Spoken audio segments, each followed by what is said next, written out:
How many times have you guys just instinctively said when someone, in your family asks for something or says they want something, just been so quick to respond with, "Oh, we can't afford that." And even if that statement is objectively true in the present moment, what I want you to be more aware of is the language and the belief system that you're buying into when you use certain phrases like this or certain emotional reactions to money and expenses and bills, even. Are you craving more peace and presence at home, but feel constantly overwhelmed by your to-do list? Welcome to Intentional Motherhood. I'm Kelsey Redd, a mental health counselor turned stay-at-home mom, teaching busy Christian moms to make mindset shifts so they can actually enjoy motherhood. Did you know that I send out newsletters so that you never have to miss anything going on with intentional motherhood? Head over to the show notes or the website creatingintentionalmothers.com to get signed up today. Hey friends, welcome back to Intentional Motherhood. Last week, we talked about how that scarcity mindset just creates a feeling of being stuck in life. That feeling of there's not enough time, I don't have enough energy, there's not enough of me to go around, affects every part of our mothering and our life because we're constantly in this feeling of stress. And maybe there's urgency because it's like, how am I going to handle this when there's not enough? I have to frantically make this work. There's a lot of feeling of rush and pressure because we can't make room for the spaciousness of abundance. Abundance is expansive, whereas scarcity is very restrictive and tight. And you can feel that in your body when you just do a little experiential exercise with that. Just do it with me. Imagine that feeling of scarcity. Imagine you're waking up first thing in the morning and your first thought is, I didn't sleep enough. Oh, there's not enough time to get all the things done that I need to do today. I'm already rushing to go get breakfast and everything ready, and I'm already feeling like there's not enough of me, and I know I'm not going to have enough energy to get through this. Notice how that feels in your body. I'm already feeling tension in my shoulders. I feel like my shoulders are creeping up towards my ears, and I feel like just a tightness and ickiness in my chest and my stomach, and it just feels very tense, a lot of pressure. Now let's try the opposite. Take a moment, close your eyes, take a deep breath. And now imagine the same situation. You wake up, but this time your first thought as you're opening your eyes is, I have time to get everything done that I need to do today. There will be space for whatever needs to happen today. I have enough resources within me and through God's grace to allow me to survive another day. Maybe even just saying something like, I live in an abundant universe, or God blesses abundantly. How does your body feel when you do this exercise? I'm feeling much more relaxed. I'm feeling not only are my shoulders less tense and tight and crunched up, but I'm also feeling emotionally like an expansiveness. I don't know if you guys can relate to how that feels, but just like an openness, maybe more of a hopefulness. I almost even wonder if this is the feeling, the emotional response of what faith feels like. To have a trust and a belief that it's going to be okay. God's grace is going to carry me, and I'm going to be able to do whatever I need to do, and God's going to help fill in the gaps wherever I don't have enough, because our Creator is absolutely and totally abundant. He created this universe that we live in out of nothing, and yet we never run out of resources. There's never a lack. We don't have to buy into belief that there's not enough to go around, because there is always more to go around.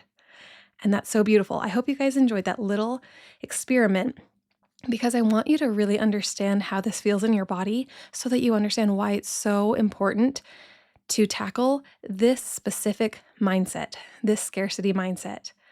Because we talked generally last week, I want to focus a little more in today's episode on specifically the feeling of scarcity when it comes to money.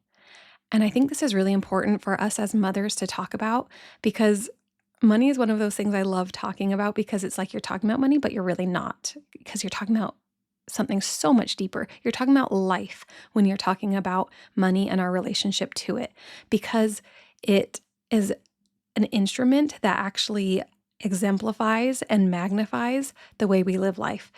In fact, there's a quote that I really love that says, "The way you do anything is the way you do everything." And nowhere in life is this more true than in our relationship with money and how we do money and spend money and save money and feel and talk about money.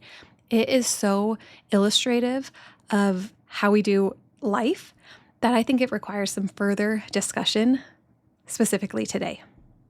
How many times have you guys just instinctively said when someone, in your family asks for something or says they want something, just been so quick to respond with, "Oh, we can't afford that." And even if that statement is objectively true in the present moment, what I want you to be more aware of is the language and the belief system that you're buying into when you use certain phrases like this or certain emotional reactions to money and expenses and bills even.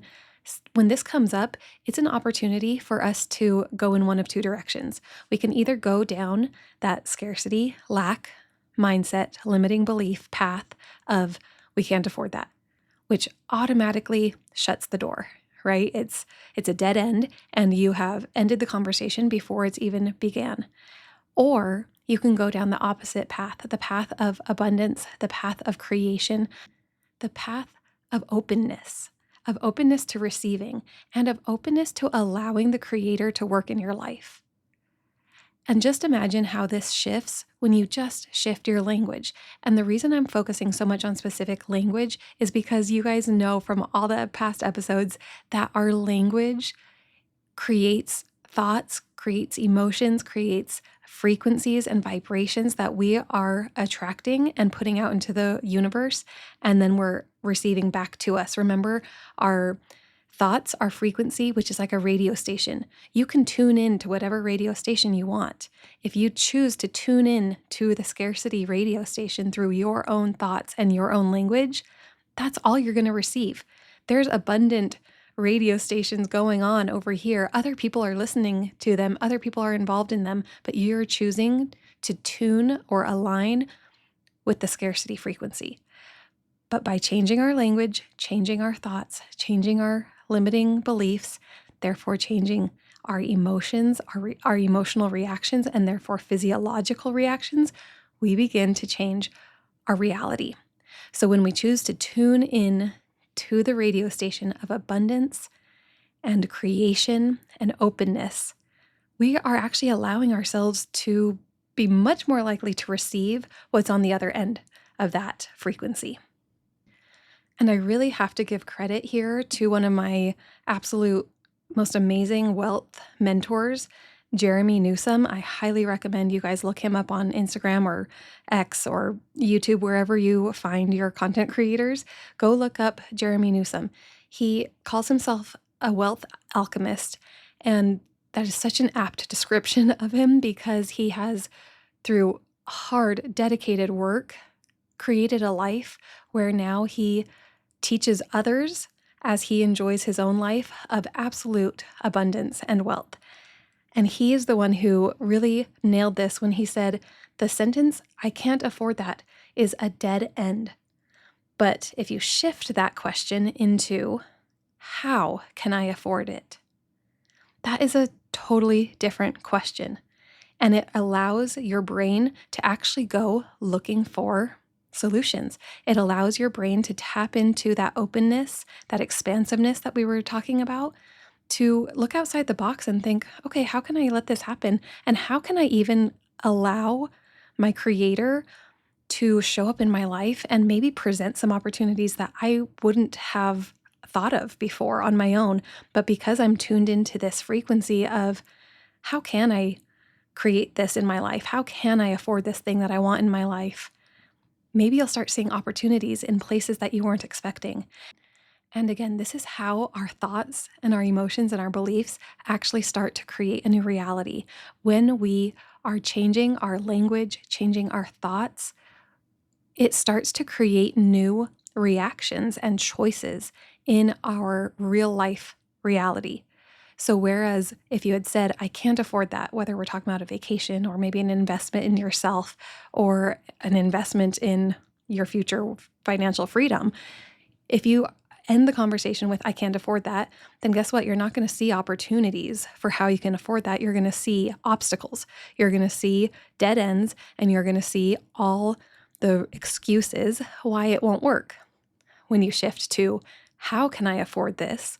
You're starting to actually look around and see things that you wouldn't have noticed before. And you're making choices you wouldn't have made before. You're saying, you know what? I'm going to actually shift my priorities from a couple other monthly expenses to put towards this thing that I really want, that I'm finding a way to afford. I'm going to find a way to afford it.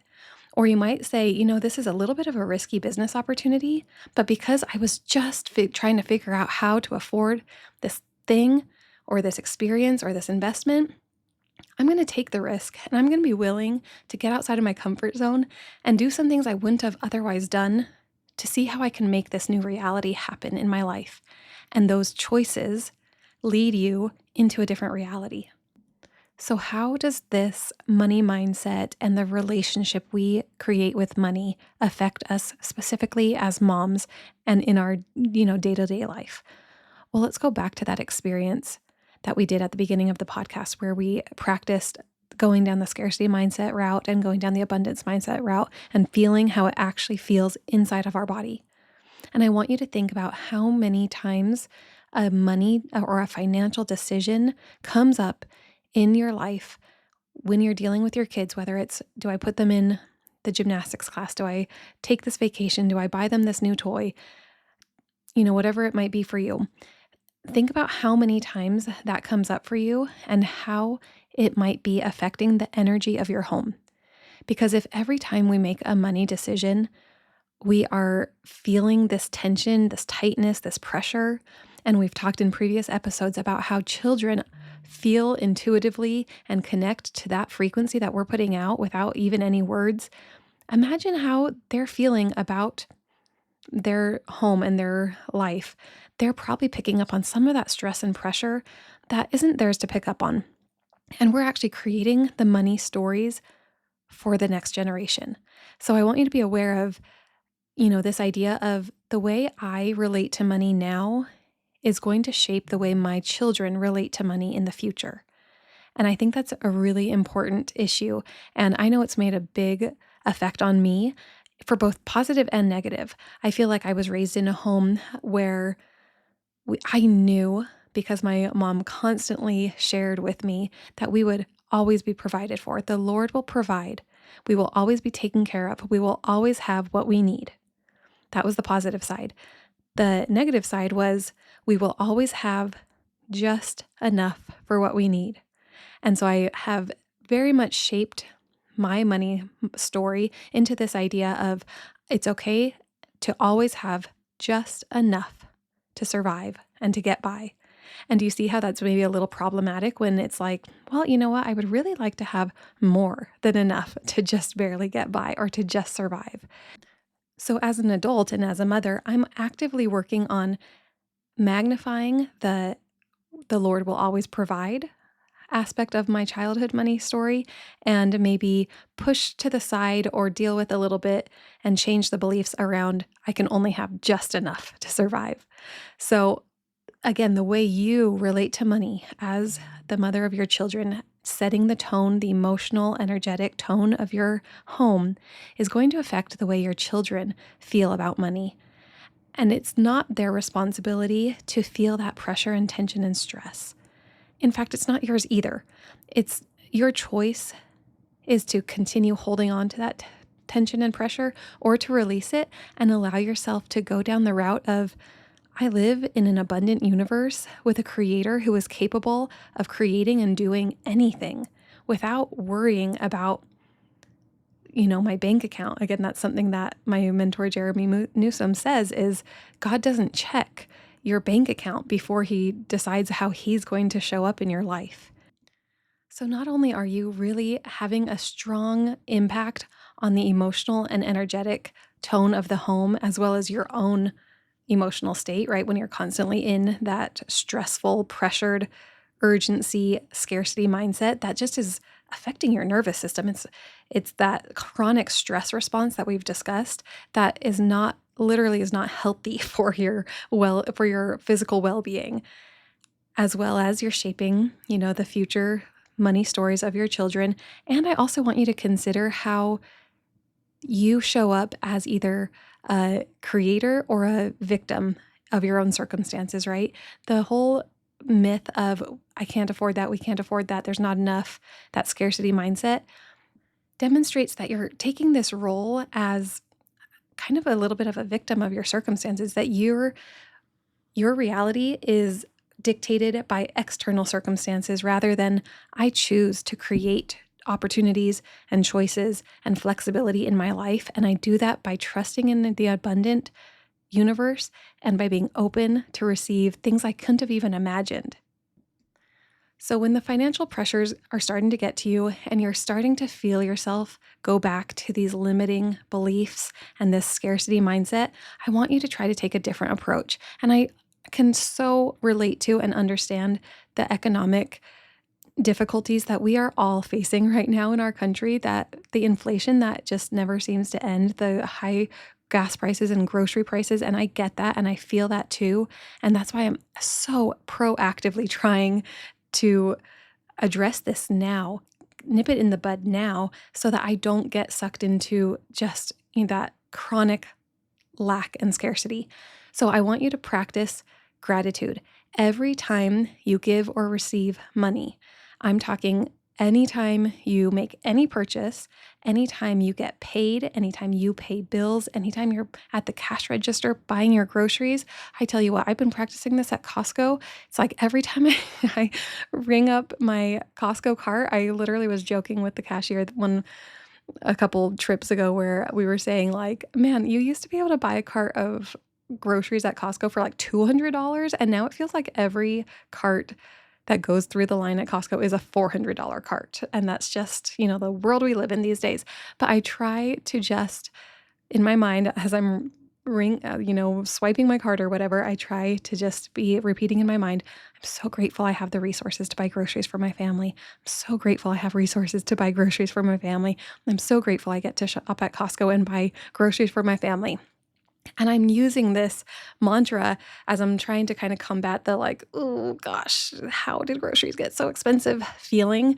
I'm trying to shift my language and my beliefs and my thoughts and therefore my emotions to we are so blessed to be able to go grocery shopping and get everything that we need, healthy food to raise healthy children so that we can be well-rounded and well-nourished.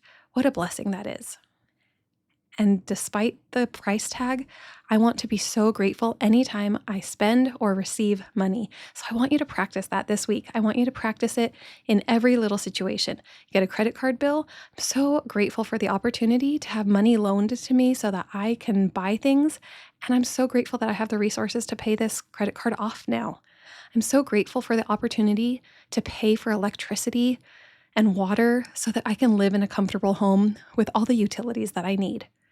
I'm so grateful that I work to receive a paycheck or that my husband works to receive a paycheck and that we are compensated for the effort that we put into contributing to society. These are the kinds of shifts in language that just start to open your mind and shift you more into that frequency of abundance. Let me know how this goes for you. I can't wait to hear if you start noticing some changes in your physiological responses, your energy of your home, and maybe even in your bank account. I'll see you next time. Thanks for listening to Intentional Motherhood. If you like the show, give it a mama review.